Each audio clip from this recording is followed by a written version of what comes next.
Hi, I'm Barbara Gardner-Mueller, and it is an honor to welcome David Wick. Again, we were talking about the Ashland Peace Conference that they just had and the one that's coming up in September. And he was just beginning to talk about how the United Nations came forth and supported him after a meeting he had at the UN. So, David, why don't you continue with that conversation? Well, yes, thank you very much. So, creating the conference to embrace Ambassador Chaudhry, who is he's a major leader, world leader in the focus on the culture of peace. And so the focus of it was, and everything I'm going to be talking about here can also be seen on our website, which is ashlandcpc.org. Ashland, ASHLAND, CPC.org, and we have an archive of the conference.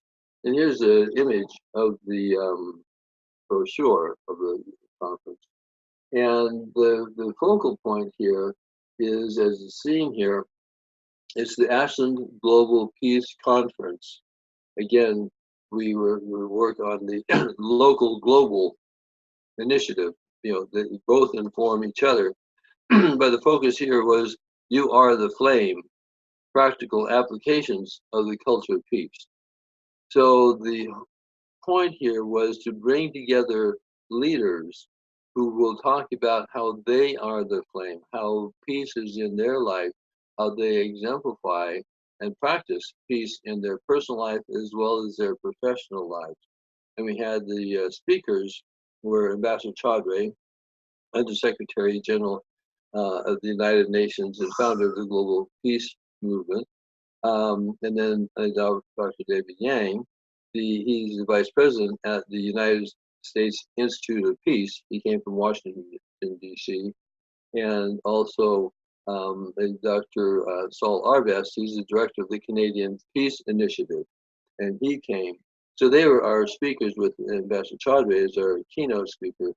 But then we had, and also a very important part of it was, one of our speakers was certainly Irene Kai, talking about the World Peace Flame and its foundation.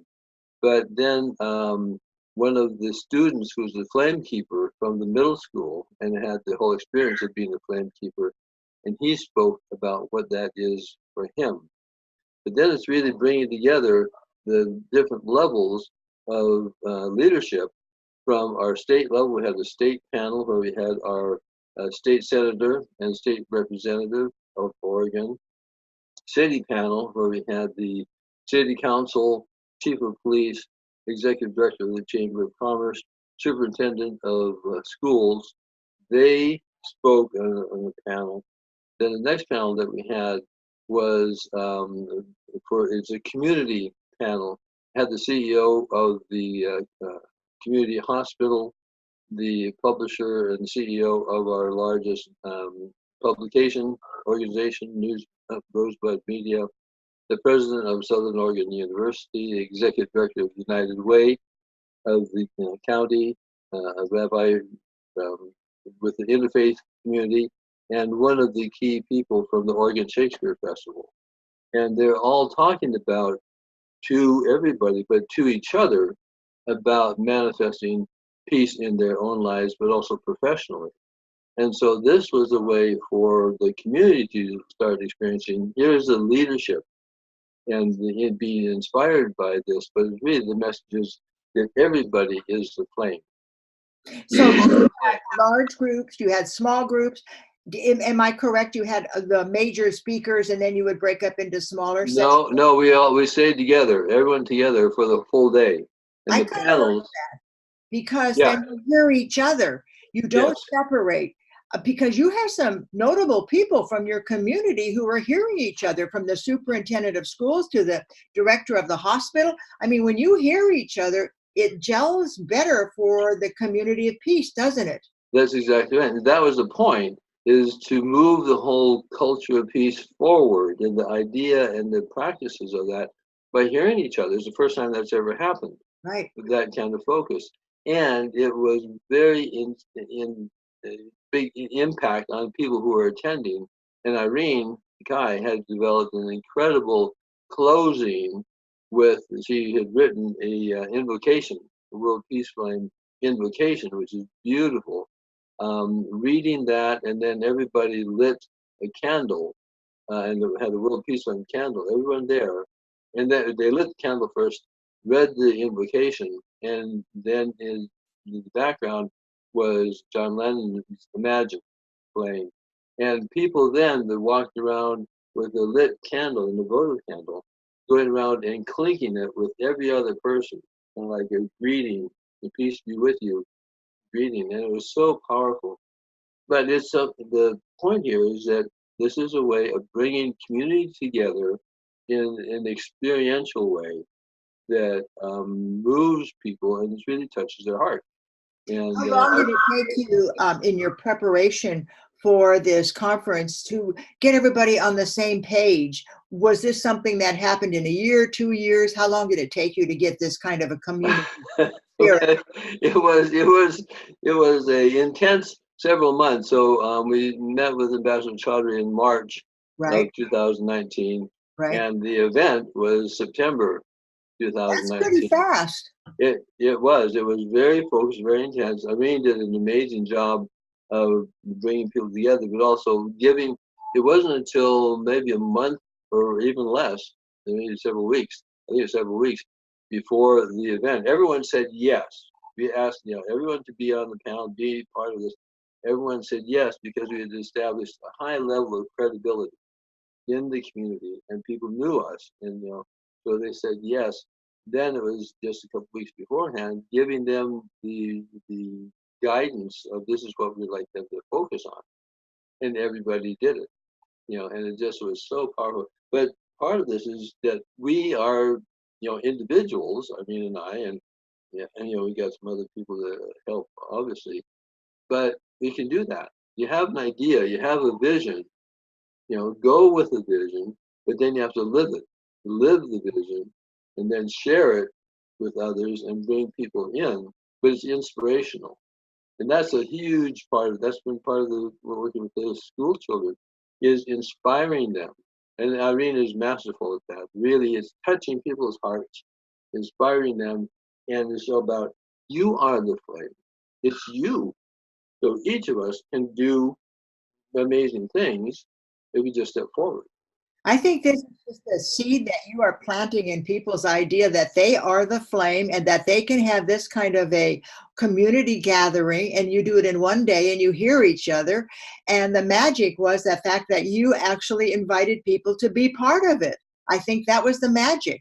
Yeah, it was really quite something. So we're going to do this again Uh-huh. this year in 2020, September 19th, which is close to the International Day of Peace, which is September 21.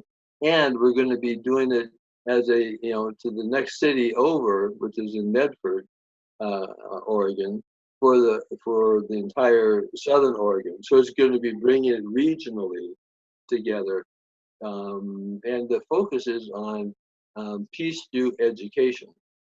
But it's not just the schools, but it's through the education through the Oregon Shakespeare Festival, education through our media, education through Rotary. And Rotary has it's like all the different ways that we do things to educate ourselves and each other.